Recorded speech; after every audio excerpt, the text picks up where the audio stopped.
Hey guys, it's Chef Jason Morse, your Ace Hardware grilling expert, hanging out here at LaGrange Park Ace Hardware, just outside Chicago, and I'm in learning mode today because I get to hang out with Danielle, Diva Q, and we're talking all things stuffing, and I'm ready to learn the world of Traeger-fied stuffing. You know, Traeger-fied stuffing is awesome because for me, stuffing kind of brings out the whole meal together. Right. I'm all about stuffing with the meal, the sandwiches after the meal.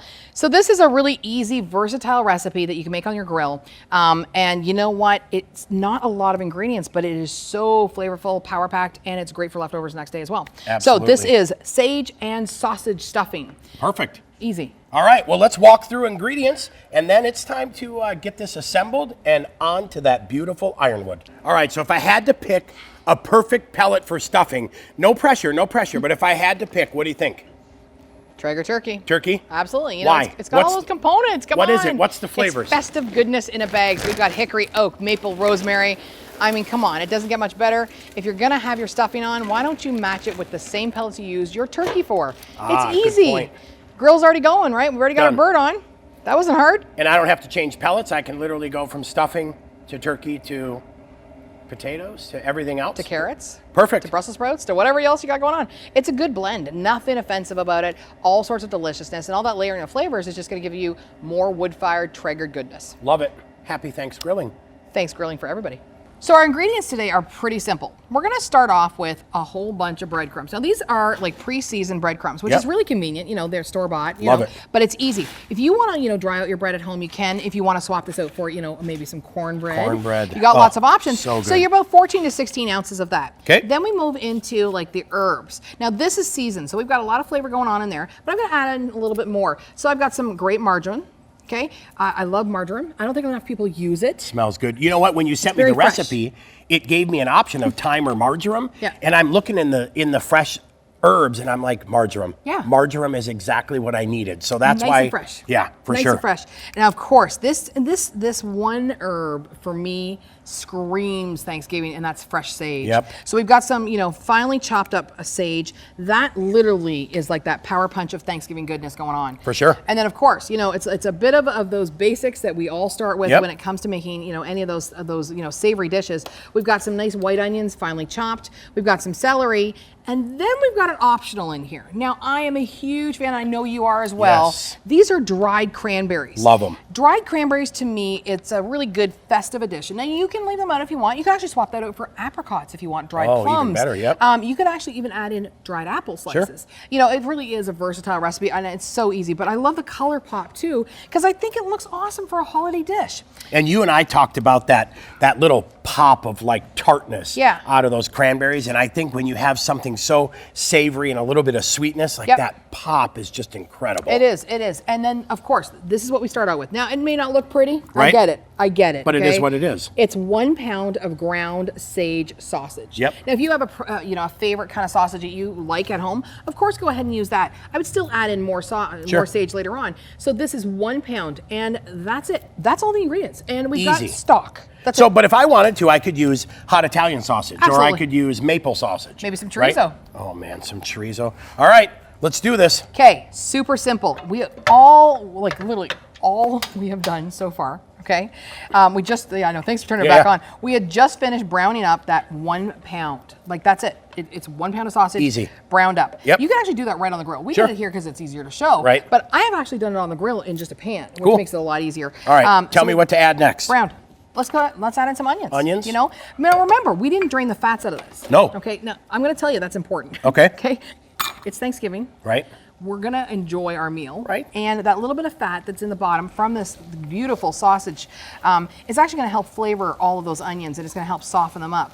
The next thing is gonna be the celery. Celery. And I left the leaves in here. I'm a celery leaf fanatic. Well, I think a lot of people don't realize is that a ton of the flavor actually is in the celery leaves. Yeah.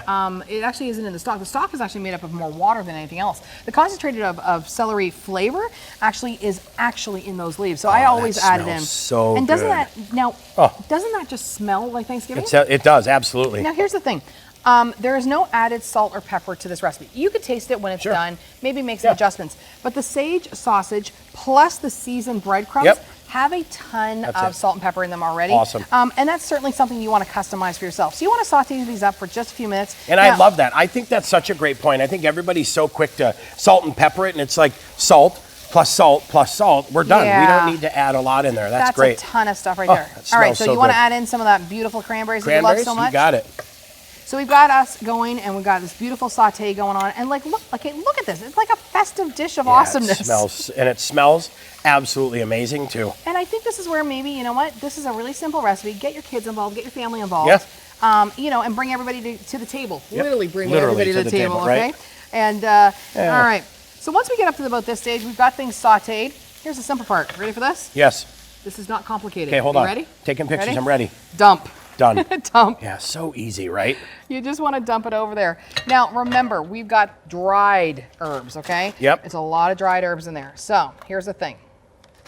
Spread that out a little bit. Come in with a couple of cups of stock. Okay. Okay. I typically will use a low sodium stock. Sure. You can actually also buy turkey stock if you want. Or you can use a smoked chicken stock from the Should I dump that all in at once? No. No, okay. Here's what I'm going to say. Cautiously add it. Yep. And let me explain why. Every herb stuffing that I found is a little different. Okay. So I like mine fairly moist. Sure. You know, maybe somebody likes it a little bit crunchier. Yep. But you want to get in about a cup or so. Start mixing it around. And what you want to see is literally all those pieces nicely soaked. Okay. But I don't really want them super dripping. Okay. So we're going to add a little bit more. It's usually around 2 to 3 cups. Okay. So it's All almost total. like on the moisture meter, you want just enough absorption so it's together, it's mixed, but not so much that it's mush. We're not making soup. Got it. You know, Okay, and that's the thing. perfect. You want it exactly that. Yep. You just want it moist. Now, once you've got that done and you've got them all stirred up, and like, look at how colorful that is already. Yep. We're gonna go in and we're gonna add in our herbs, okay? Perfect. And you can add in as little or as much as you want. If you want to add in like some chives, if you want to add in some parsley, you can do that as well. Get those all mixed in. Now, for me, we could put it on the grill just in this pan here. Yep. Or. Because, you know, it's Thanksgiving. Okay? It is. And we want things to look pretty. Okay. Yep. And look, I've even tucked more sage on the side. Just I love it. Just because. We've got a cast iron pan. We buttered it up. And we're going to go to the grill. And we're going to go to the grill at 350 degrees. Perfect. And this is, now here's the thing. Are you a crispy stuffing lover So- or a soft stuffing lover? You know, when I entertain, I try to make it appeal to the masses, right? So I'm crispy, so I'm going after the edge, but I know the middle is a little bit softer maybe, Okay. so I gotta keep the in-laws happy and everybody else happy. But for me, I love crunchy stuffing. It's my jam. So we're going to go 35 Okay. to 55 minutes. Depending on- Somewhere there. Your crispy preference. Perfect. Because your crispy preference matters. Right. So we're going to go to the grill, 350 degrees. Got it. Thanks, Jason. Look how pretty that is. That is gorgeous. It's so pretty. Shut the lid. We're about, what, 35 to? 45 minutes, somewhere in there. 50, Love it. 55 if you want super crispy. Perfect. There you go. Dynamite. Easy. Thanks, Quick grilling. and painless. Thanks, grilling. All right, so when we talk about stuffing, we're not talking temperature because everything that went into this was cooked, right? The best part is it's all about the crispiness. I want crispy edges. And that's it, really. You Take this off. The gloves I'm are gloved on. up. The gloves are on. It is time to go, and that Look. I want to just show you. Like, this is like crispy, edgy madness. goodness. And I sampled some earlier because that's kind of what you're allowed to do. This is the problem when you have something this good and it's crispy edged and it's been on the Traeger for 35 minutes right now. Right. 350 degrees. Traeger-fied. Deliciousness, wood-fired kissed. And that's the other thing. You know, one of the great things is that when we put that stock in there, you know, water-soluble things attract a little bit more smoke. Yep. So we're not just making an everyday old, you know, stuffing. We've actually given it that wood-fired kiss, that great flavor, brought everything together, and we're using our turkey pellets, remember, that had the oak, the hickory, the maple, and the rosemary, brought it all together. Beautiful. So let's good. get this off the grill, Yep. and let's get this over to the table. That is like fall in a grill. It really is. It's beautiful. Hey everyone, thanks so much for joining us for this Thanks Grilling recipe. But There's even more. We've got turkey and desserts and every week we launch on our YouTube channel a brand new cooking video with you in mind, all geared to help you become that legend in the backyard cooking circuit from your friends at Ace, the helpful place.